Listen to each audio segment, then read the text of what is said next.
Welcome to Women Igniting Change, the place to be for women leaders and decision makers who are passionate about changing the world and determined to act.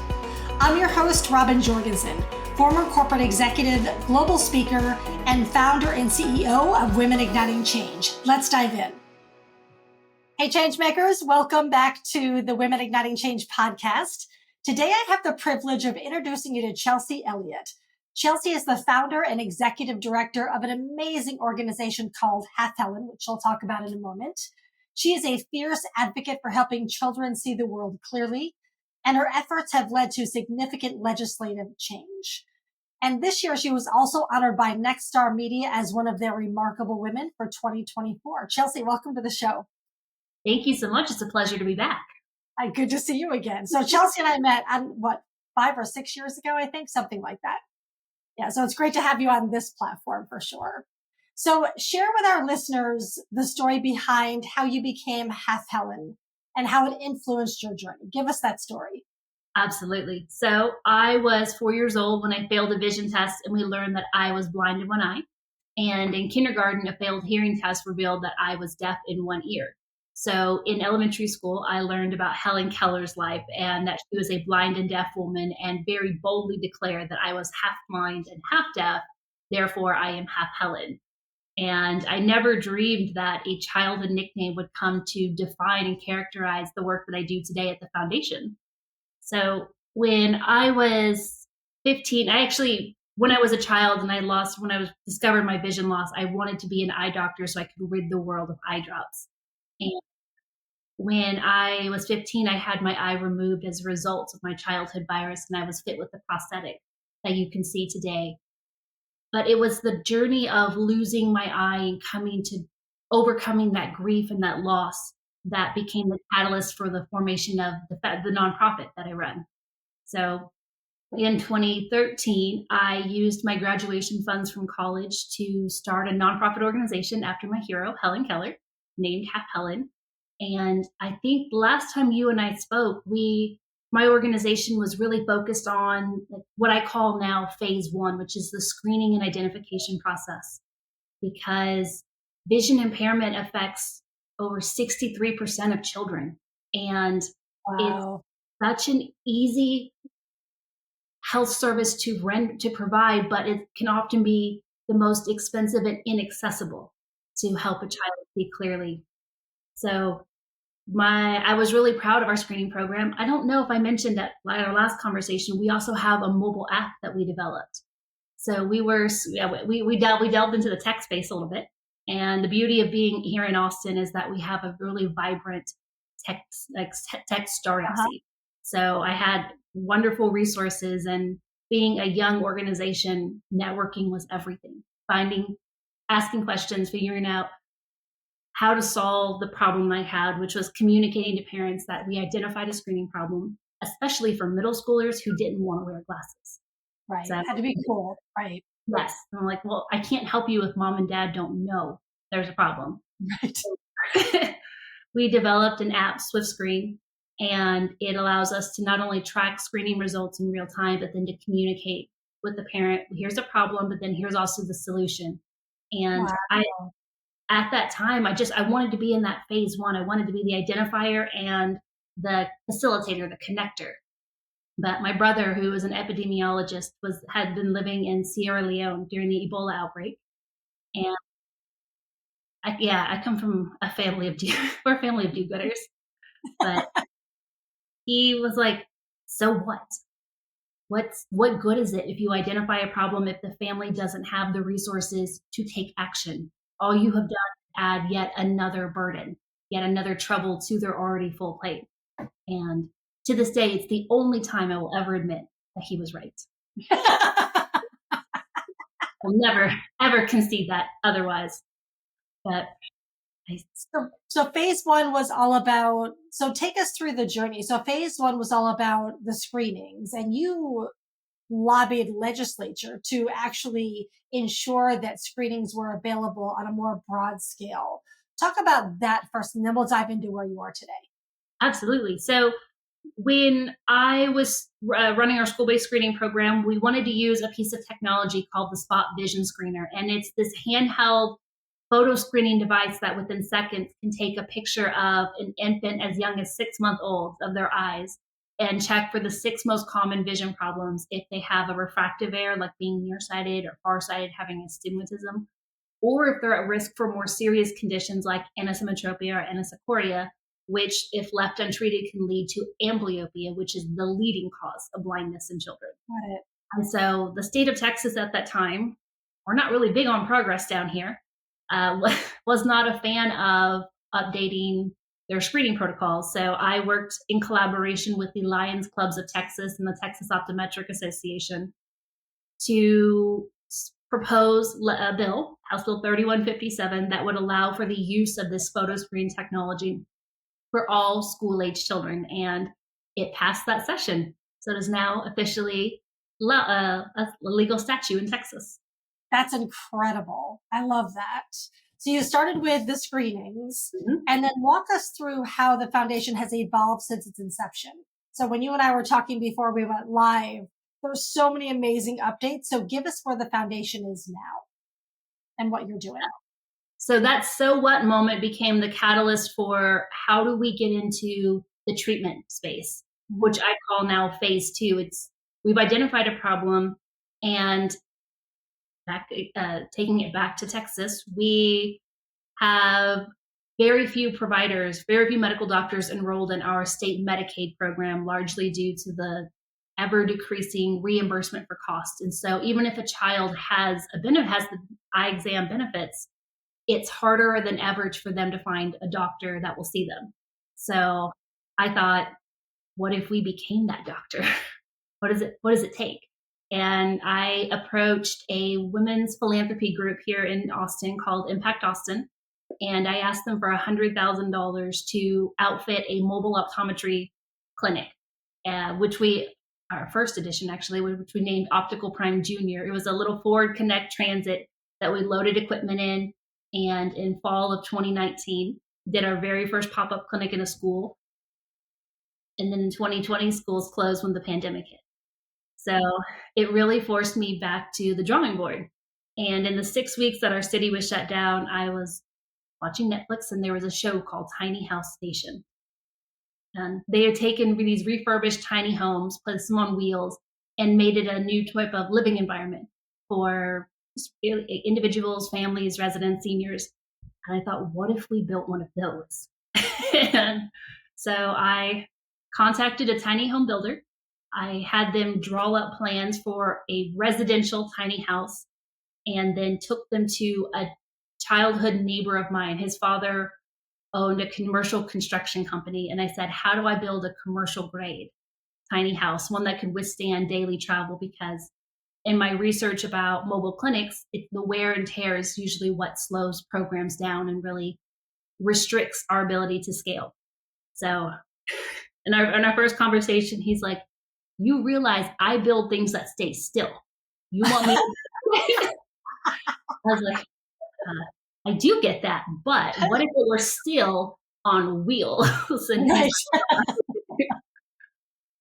I had the world's smallest budget to work with. I think we had I'd raised over $330,000 to build it. And he managed to recruit all of his subcontractors who donated their labor and only charged us for supplies and materials. So we were able to build what we now call Optical Prime 1, which is our tiny house that transforms into a mobile eye clinic. And it opened August of 2021, where we have 2 exam lanes on board. So if we have 2 doctors, then we can do full comprehensive eye exams. And then there's an onboard optical with 180 pairs of glasses available for children and adults to select from, because it's not enough to just give someone a pair of glasses. One of the biggest challenges I combat in my role is people assume that you should just be grateful. Just give them a pair of glasses and that solves their problem. But if they don't feel comfortable wearing them or they don't like them, they will not wear them. So you're basically spending money you're wasting resources. So why not figure out how to offer a service that meets both of those needs and allows us to treat our patients with the dignity that they deserve. Yeah. So, how do you determine where you take this mobile clinic? Because I would imagine you obviously want to be everywhere and you can't. So, how do you figure out where to go? So we actually looked at partnering with local federally qualified health centers. So with us serving the underserved population, many of them visit community health centers for their primary care service. And we wanted to make access to our mobile clinic easy and convenient for them because eye care is often a like a left off or a forgotten healthcare need until it's truly pressing.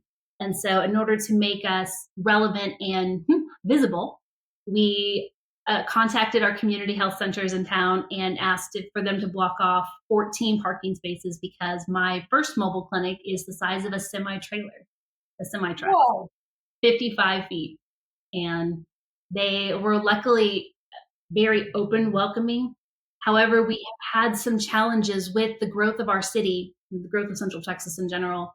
There has been an increase in parking lot violence or stalking, just concerns. And so being able to be present at more local sites like at convenient grocery stores or at malls have been more challenging than ever. So we actually worked on converting our administrative office in North Austin into a full-scale medical eye clinic, which just happens to be centrally located. So we still have a presence in North, Central, and South Austin for residents that need eye care services.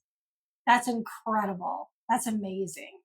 So, you touched on this a little bit, but I want you to dive a little bit deeper. Discuss the importance of early detection and intervention for children that have vision impairments. I actually had a wonderful chat with our legislature about this. There is a very small window for identifying a vision problem in children. Between the ages of 4 and 6 years old, while their eyes are developing, and if there's any what we call a refractive difference, so if one eye is more nearsighted and one eye is more farsighted than the other, then the brain will naturally start to use the eye that's more farsighted so that way they can see things at a distance. Therefore, not necessarily using the eye that needs to be focused on. And that is a condition that we call amblyopia. And in order for us to address it without a surgical intervention, we have to catch it early. But what people don't understand is that children are trying so hard to learn, to play, to interact, that it's very hard to detect, which is why using that photo screening technology that I mentioned earlier was critical to the expansion of the screening, access to vision screenings in Texas, because within seconds we can tell a problem versus having to either wait a year, because our screening protocols in Texas mandate we screen when they're 4, 5, and 6 years old, but there's a 12-month window between each of those screening periods. And that's a lot of time for a child's eyes to change. Yeah. So, how do you measure the effectiveness and the success of the mobile clinics in providing that vision care to the underserved community? That is actually a challenge that I have faced for 10 years. So, we, of course, measure the patient satisfaction, how comfortable, how safe, especially with the adult population. I don't know if I mentioned that earlier. Last time you and I talked, we were kids only, but now we serve kids and seniors. And with our older population, we found that they really struggled driving. They struggled taking prescription medication, which affected their prescription compliance, which I have since learned is a big factor in managing their diabetes. We've also discovered that mothers and grandmothers who love to cook really struggled just using knives because their near vision was affected. So we had patients come in with their hands just cuts, nicks everywhere from where their perception was affected. And so I measure success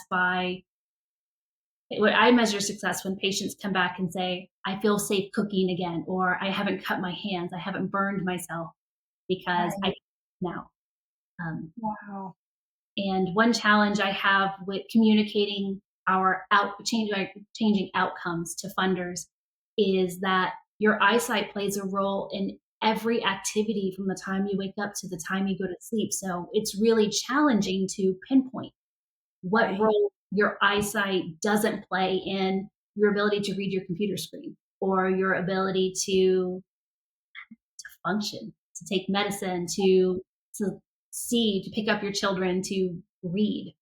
It's it's an activity that's involved in every minute of your day. Yeah. I mean, it really is, it's something that, when you're, have your sight and you take it for granted, it's there, Mhm. it's going to be there and you really don't even think about it. Sometimes the deterioration is so slow that your brain starts to adjust, and it's not until you get in front of it that you realize, oh, I Right. haven't been seeing well, and that this causes of my headaches, migraines, Right. discomfort, the sense of fear, unease. I actually I had to stop working in the clinic for a little while because as someone who's monocular, it's no joke. I mean, it's easy for me to make a joke about being visually impaired, but it's actually a deep-seated fear.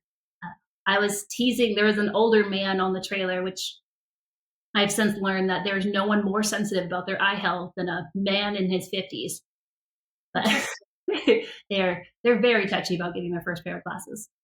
But he was sitting in our trailer, and I was like, well, if you don't come back, you're going to end up like me. And his poor face turned white because he had Oh, told about my prosthetic, and I didn't underestimated how scared people would feel. And I forget, there is the name of a vision care pharma tech company that had produced, they did this nationwide survey in which they asked a random set of Americans, of your five senses, which do you fear losing the most? And hands down, it was their eyesight. yeah, that would be mine too. No question. And yet, even though it's their biggest fear, it had been between 5 and 7 years since they visited the eye doctor. So, Wow. huh. So yeah, the big question is how do you capitalize on that that perception of fear and get to help them change the behavior to get them into the eye doctor? And that's kind of the legislative work that I'm doing now with my local and state officials is we understand, we know that there's a problem here. How do we get you to take action? What behaviors can we communicate about? Can we discuss that can lead to the behavior change? And Yeah. that's where I want to see have Helen in the future. Yeah. So, I mean, that's a beautiful segue. So, what advice would you give either to organizations or just individuals that are looking to advocate for that change in the field of vision care? What can they do as, a regular community person? I would say start with researching who the players are in the space. Okay. When I first dreamed of going to the legislator, I'm like, I'm going to go do it myself. And it's not one person isn't enough. Legislators listen to collectives. And so figuring out who else is passionate about the cause, even if it's not the exact same mission that you are. Like my mission was for better screenings for children, but yet the Lions Club of Texas were really passionate about this photo screening device. And then the Texas Optometric Association wanted to bring caution that this technology was still very new to the market and hadn't been fully tested. Or it had been approved, but hadn't just been around long enough to vet its efficacy for children over the age of 6. So together, we were able to convince the legislator that yes, this is a positive step. And then, but if we had worked independently, the bill would not have come into fruition. Yeah. So it's really crucial to have collaborations and partnerships in order to really take your vision and your mission to scale that you want to. 100%. There is a power in us. Yeah. It took me a while to learn that message because I kept thinking I can just push through. I can push. But when you're trying to implement systemic change, we is more important than I. Yeah. So, what are some of the biggest challenges that you foresee in continuing to expand and sustain the impact of Half Helen and what your services and programs are? Where to start? I would say my greatest challenge right now is what I call my community-based program. So Half Helen has a school-based program in which the mobile clinic visits children in schools. And the service we provide is very routine, comprehensive eye exams and mostly addressing refractive error for children, but for my community care program or community-based program where I serve adults and seniors, their health needs are far more complex. And the National Kidney Foundation that just released a study saying that 1 in 5 Americans will be type 2 diabetic in the next 10 years. Oh, wow. So with the growing diabetic population and how little people understand what diabetes is and what it means for their health is a huge concern on our end, because we do our best to educate patients, but many don't realize that the eyeball is the only organ that allows you to look inside the body without cutting it open, and which what makes it so cool and such an easy service or easy access point to learn. We can tell if you're hypertensive. We can tell if you have had a stroke. We can tell if you have diabetes. We can tell several just general health conditions cancer by looking in the eye. And diabetes in particular means that there's sugar that is bleeding into the eye and will lead to irreparable blindness if not addressed and triaged at the appropriate time. So my biggest challenge is, how do I get my largely uninsured and underinsured community-based population access to routine and medical eye care to ensure that I can preserve their eyesight for as long as possible? And so that need drove me back to the collaboration point I made earlier and contacting our local retina specialist and forming partnerships that would allow them to offer discounted treatment and different discounted treatment options or free treatment options for certain eligible patients to address this. Nice. So as a leader in your field, what do you hope to see in terms of progress and innovation in the future? In terms of progress, I would love to see the American population move from waiting 10 years for an eye exam to 2 years. I'd like people to start thinking about their eyes when they think about their primary care needs. When they go for their annual wellness visit, they should be thinking about their eyes the way they think about their teeth.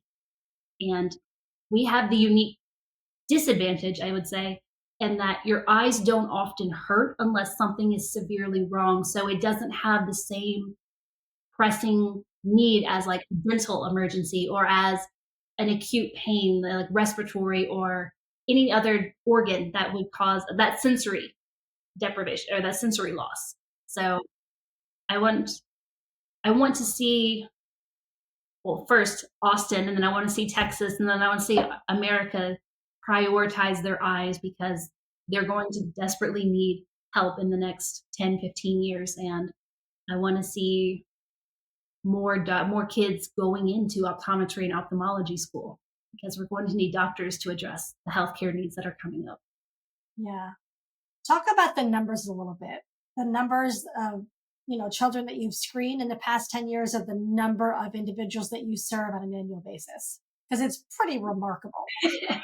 Let's see. So since 2013, we've officially screened over 100,000 children, and we've allowed the license of our mobile app to a school district in North Texas, Fort Worth ISD, where they independently screen a little over 80,000 children a year using our technology. So it's a wonderful tool that's now being used across the state, as well as created some financial sustainability for Helen, because I think when you're starting an org, everything is all about the passion, but you can't grow the passion without the financial stability to do it. And so I've always been able to keep that mindset at the forefront as we delved into the mobile care space. How can our relatively independent technology solution become passive revenue for the org?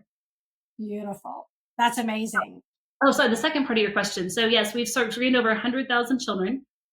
We have served over 9,500 children and adults since 2021. And this year, we're on track to serve a little 6,000 children, adults, and seniors across Central Texas. Congratulations, Chelsea. That's incredible. Thank you. It's a little mind-blowing at times. I'm like, how on earth did we go from screening and treating to now being a care home? Because the plan was we're going to screen, Okay, well, now we're going to screen and do exams. Oh, now you're going to come back to me next year and I'm going to become your eye care home for you and your family. It's surreal almost to know that families rely on us to help them see, because we have done such a profound job of not only treating them with dignity and respect, but investing in the equipment that allows us to deliver high quality care that they would get at a high-end private practice. Right. What I love about your journey is that, you started it because you had lived experience around it and you had a passion around it.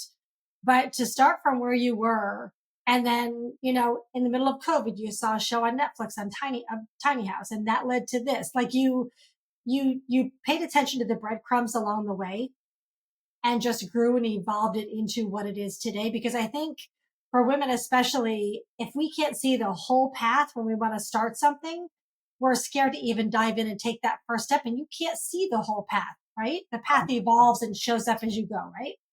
Oh, the path pivots. I was talking to a group of undergraduates at my alma mater, St. Edward's, and one raised her hand and said, well, I don't want to start an organization until I know exactly how it's going to lay out. And I just laughed and I said, you'll never start it then. You'll spend all of your time planning, and as your plans change, you'll go back to square one and then just reiterate. But you're assuming that it needs to be perfect before you open. You just have to do it. I think it's the taking the action. That very first step is always the scariest. But I'm just fortunate to be surrounded by some truly empowering women who have said, jump, and then we'll figure it out. But until you jump, we can't support you. Love it. Where can our listeners learn more about Half Helen?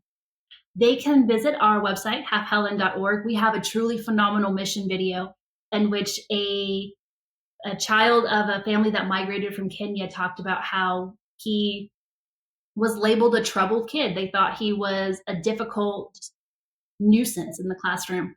Come to find out, he couldn't see.